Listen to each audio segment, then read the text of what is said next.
me. This land was made for you and me. That one's for y'all. You mean it. I think we got some speakers.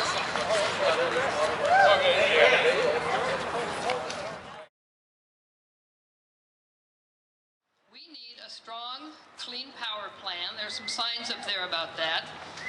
We will see immediate health benefits when we turn down the dial and eventually get rid of coal. We will see immediate in our communities. So you've already heard about the compendium that was written by the Concerned Physicians of New York along with Physicians for Social Responsibility. I would urge you to go online, go to psr.org. You can download it for free, make copies, like the previous speaker said, distribute them out. It has the latest peer-reviewed scientific and medical information about the damage that fracking does to health. And believe me, it damages health. They found in the consensus of all of these peer-reviewed reports that there is no evidence that fracking can be done in a manner that does not threaten human health. So we don't need another study like Senate Bill 318 says. We don't need to spend $1 million to study this. There are over 17 states and 82,000 fracked wells in the country now, and they haven't been able to do it safe. There is no safe way to frack, period.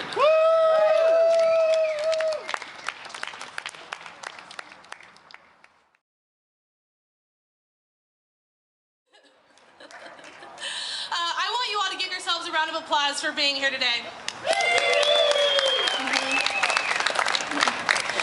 It's important that you're here because we all know that we have to fight for what we know is right.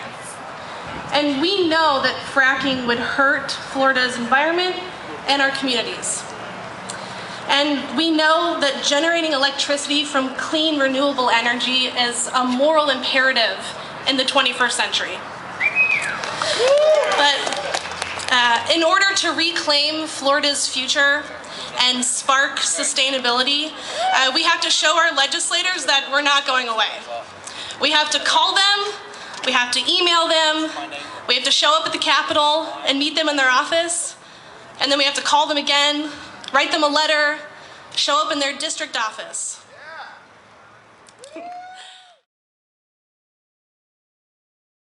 Representatives and senators today, remind them that this is not a partisan issue. When we passed the ban on fracking resolution in Orange County unanimously, the majority of commissioners are Republicans. See, they know, and they came together for the greater good, for our health, our environment, and our future. Remind them that this is not a partisan issue. This is our health, this is our jobs, this is the future of Florida. Yeah. Energy independence. We hear the excuse that we need fossil fuel that lay underneath our sensitive land like the Everglades. And that's not true. It's not true. Our energy independence starts with solar, it starts with wind, it starts with conservation, not pumping more fossil fuels out of the ground, especially in a state with 20 million people and 97.3 million visitors. We do not need to jeopardize our economy and our health. You know, there's nothing. Florida forever, that we should be protecting sensitive lands and not exploiting them. If you believe we have a duty to fund Florida forever like our voters did for Amendment 1, let me hear you. If you walk to make sure both Amendment 1 passed, if you push to make sure that everybody came here to make sure that we banned fracking, that we protected Florida, that we stood up, let me hear you. Are you all going to stand up and help us ban fracking in Florida? Are you all going to stand up to protect Mother Earth and fight global warming? Or are you going to stand up and tell Tallahassee it is the citizens citizens that control this state, not them, not contributors, not the well-funded oil industry, but as we as Floridians who are here as the guardians to protect our state. If you're ready to stand up, let me hear you. Well, thank you so much for your help. It's been so encouraging across the state for y'all to come today. Don't give up the fight. We stopped this bill last year. We can again if we all stick together. Thank you so much for all your efforts. We appreciate it so much, and we appreciate you.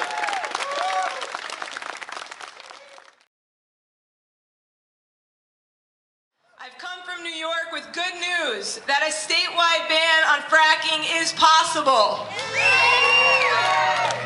1 year ago, our governor, Andrew Cuomo, wisely banned fracking in New York State after our Department of Health commissioner said that fracking posed a serious public health and safety risk to New Yorkers following a multi-year review. And if it's not safe for New Yorkers, then it's not safe for the people of Florida. Here is the report. As you can see, it's pretty thick. This is double-sided. You should give this to your representatives. It includes hundreds of peer-reviewed scientific studies on fracking, citing from across the country that there's overwhelming harm. This document and the environmental report are the legal basis for New York's ban. And the industry conceded that this science is true and that fracking is dangerous because they failed to sue New York State for the ban. The statute of limitations has passed, and New York State's ban is the unchallenged law of the land. For years, New Yorkers looked over our state border at the devastating impacts that fracking wrought in Pennsylvania. We saw firsthand people whose tap water was so toxic you could light it on fire, and children and families who were made sick with skin lesions, hair loss, projectile vomiting, migraines, breathing problems, and as time went on, these symptoms and illnesses grew worse. Fracking is a public health issue. And you will hear today from people from Pennsylvania that are living with this tragedy. And after seeing this, we in New York, over the course of 7 years, built the largest grassroots social movement in our state's history to stop it from happening to us. And I'm happy, and other New Yorkers are happy to come and share with you and your communities how we built this movement and support your efforts. So like New York, Florida bans fracking, and that the threat of fracking in the Everglades becomes a national issue. Lastly, I want to tell you that you must do everything in your power to stop this horrific pro-fracking bill, SB 318 and HB 191. This pro-fracking bill is like the one that passed in California and Illinois, divided the movement under the guise that there are no fracking regulations in place, and moved fracking forward in each state. With oil prices at an all-time low, now is the time to fight fracking with everything that you have for the love of your children, your grandchildren, your friends, families, and communities, and the people of this great state. But not only fight fracking, you must believe in the very core of your being that change is possible. We have a saying that the Hopi elders released, and we often quote it in our movement. We are the ones we've been waiting for. We are the ones we've been waiting for. There are no superheroes coming in to save us, but look around you today. Together we can do this. We can ban fracking. We are unstoppable, and a statewide ban is possible.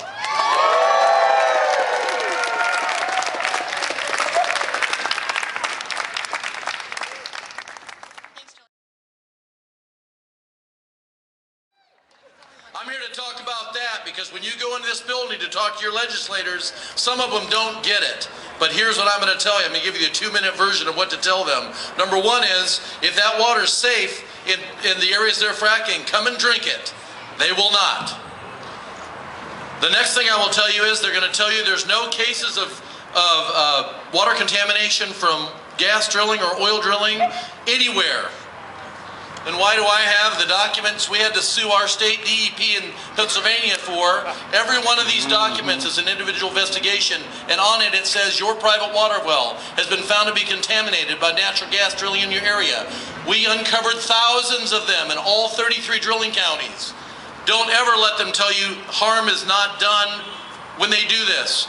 Dimick, Pennsylvania, which Ray Kimball is going to talk about, they have a 9 square mile no drill moratorium that's been in place for over 5 years. If there's no problem with fracking, why can't they drill in Dimick, Pennsylvania? Now, my father spent 63 years in the Civil Air Patrol as an emergency first responder. He had a saying, when you mix health and safety with politics, everybody dies. This is not a political issue. This is a human and civil rights issue. I have here a document showing that our own Pennsylvania Department of Health, 3 years after I moved to my family property, northeastern Pennsylvania, my water began to taste like metal and they were drilling in the area. I called our DEP and they said, what do you want us to do about it? Call the Department of Health, which I did.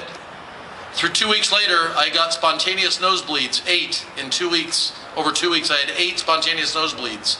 First I'd ever had in my life. I called the Department of Health. They took my name and number 5 different times and never called me back. And then we found out why. Our own Department of Health was getting hundreds and even thousands of calls about headaches, nosebleeds, all these things. And we found out through whistleblowers that came forward that they had a buzzword list. Listen to this. If you called them and said the word barium, bromine, hair falling out, skin rash, environmental contaminant, Superfund site, natural gas, drilling, garbage dump, mining, fracking, frack chemicals, wastewater, well water contamination, Marcellus shale, cancer cluster, or waste or dump, you got put in the round file. The investigation showed that they did have this list. The Department of Health denied it. Then it was published. Why am I bringing this up? Because if you can influence the Department of Health of any state or government to ignore their own citizens calling, begging for help, then you know this is the wrong thing to have come to the state of Florida. I stand before you, a humble person that moved. I don't know why I moved. My dad got sick. I moved to northern Pennsylvania. I found this out. But my mother's from Oswego, New York. I'm a 5th generation New Yorker. And when I saw what they had planned for New York and I was there, I decided to stand up and say, hell no, it's not going to ruin my mom's ancestral state, just like mine. So I'm going to end. We got people that came involved in this, and my favorite is Arun Gandhi, the grandson of Gandhi. Gandhi said, earth provides enough for every man's need, but not every man's greed. That's all this is greed. Gandhi said, it is health that is real wealth and not pieces of gold and silver. I will not trade my 4 children's future for any money. You don't have a check you can write big enough to have me turn my back on my neighbors and my friends. We're here because you can win it here in Florida. You are a peninsula. This is defendable. Aldous Huxley said, facts do not cease to exist because they are ignored. And many of those people in that state house are ignoring the facts that this is deadly and it will harm people in Florida. We can evade reality but cannot evade the consequences of evading reality. Ayn Rand. And I'll finish with this. Martin Luther King III was in this building yesterday and I believe today. His father said, on some positions, cowardice asked the question, is it safe? Expediency asks the question, is it politic? Vanity asks the question, is it popular? But conscience asks the question, is it right? We know the answer. Fight it, Florida. We'll stand with you. We're going to win. Thank you.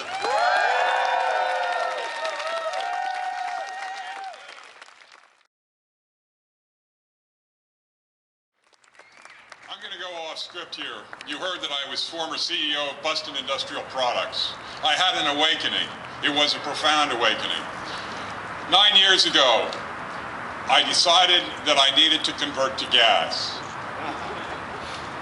I heard gas was cheaper. I didn't care whether it was fracked or not fracked. I was pro-fracking. It was all good. It wasn't until I began the film Groundswell Rising that I began to do the research. That was 5.5 years ago. Meanwhile, I had spent $300,000 in today's dollars on my gas system. Today I'm stuck. I have that gas infrastructure in place. I'm a microcosm for the nation. I don't have $300,000 to invest in solar. I don't have that money to invest in alternative energies. I bought into the gas company's blue flame. I bought into the gas company's mesmerizing blue flame. I'm stuck. The country is getting stuck, and it's getting stucker every day.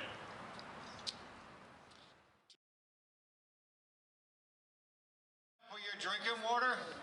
Because that's what I got from my water well. For a gas well, it's 500 feet from the door of my house that my neighbor decided to put there. I'm just gonna go real quick on this little part here. What's in this water? There's 4 grades of uranium.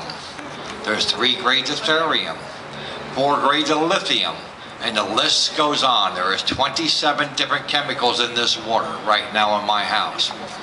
This just got tested a couple days ago. They haven't figured out what's in it yet. It's the worst and smelling water they've ever seen in their lives in testing private water wells. Pretty scary. Now, ex-gas worker comes into play. What you don't know is how sick we all get. A friend of mine, Randy Moyer, lives in Pennsylvania, has radiation poisoning from standing inside the tanks and inside the pits, cleaning up the tanks and the pads on the gas sites. I have psychosis of the lungs, I have rashes, I have tumors growing on me from being on the frac sites. No one turned around and told us that the silica sand is toxic and that we should have respirators on being on the pads. We were all on the pads without it. The dust goes up almost 10 miles in the air and will cover almost 9 miles distance and will stay there for 1 week easily, dumping on top of your schools, your houses, your playgrounds, Capitol buildings. Even the dumb politicians inside, that will be breathing it, okay? So, you know, this doesn't escape anybody. It doesn't matter what your religion is, your political views, the color of your skin. Water is life, and life is water, and we need the water. And the amount of water that we use in fracking, we will dry this state out, and there will not be any usable water in this state. Now, I am running around with a film that Josh Fox just did, that he gave it over to us, the workers, called Gasworks, and we will be touring it through, Florida to let people know what's going on. So, best thing I try to tell you all is ban fracking now. Let's hear it. Ban fracking now. Ban fracking now. Ban fracking now. Ban fracking now. Can you hear us, Governor? Ban fracking now. Thank you.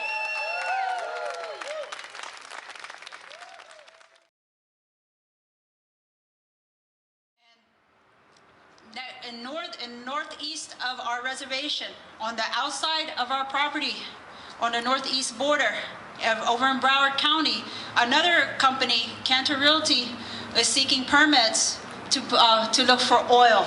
So on both sides of us, we're worried about fracking our people in the community.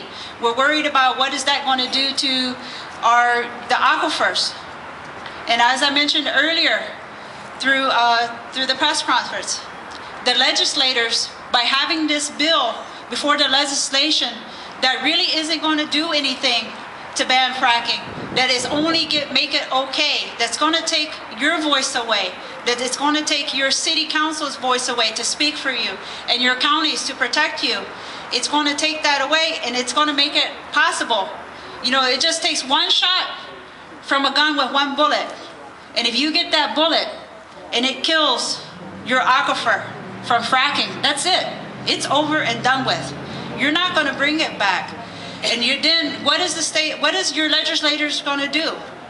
What are they going to say to you, to your grandkids, to your children? What are they going to do for you to have water in your house? Because like these other people before me said, it doesn't discriminate. You respect the right that you, each and every one of you, have the right to have clean water. You have that inherent right. No one has the right to take that away from any of you, regardless of what state that you live in. My people, back in the early 1970s, I remember having to read to some of our elders this piece of paper that came into our mailbox. And I read this piece of paper, and it said, do not drink the water, do not eat the animals or any of the fish, any other wildlife from the Everglades more than once a week. This is in the 1970s, and that's because our surface waters were polluted from mercury and phosphorus. That directly impacted me and my community and everyone else that lives in the Everglades to this day. And it impacted our culture, the way we upbring our children, because before that time, we survived mainly off the land.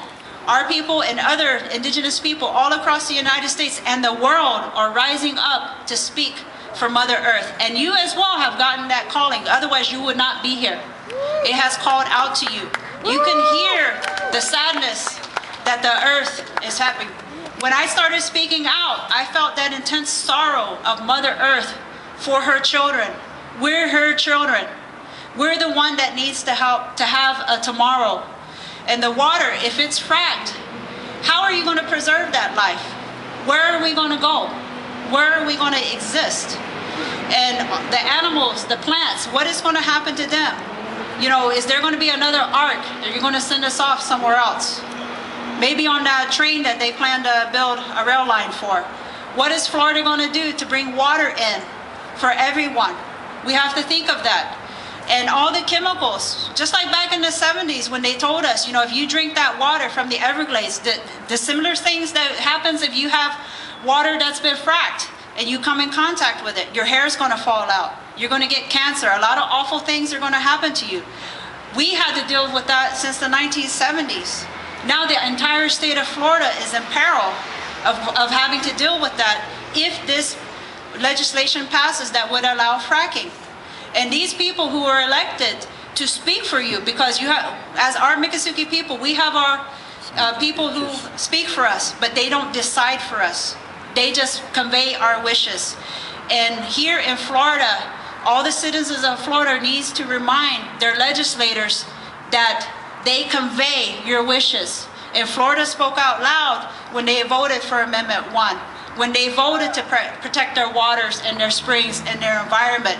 And Florida you need to continue to remind these legislators that they don't decide for you, they speak for you, and they need to do the will of the people.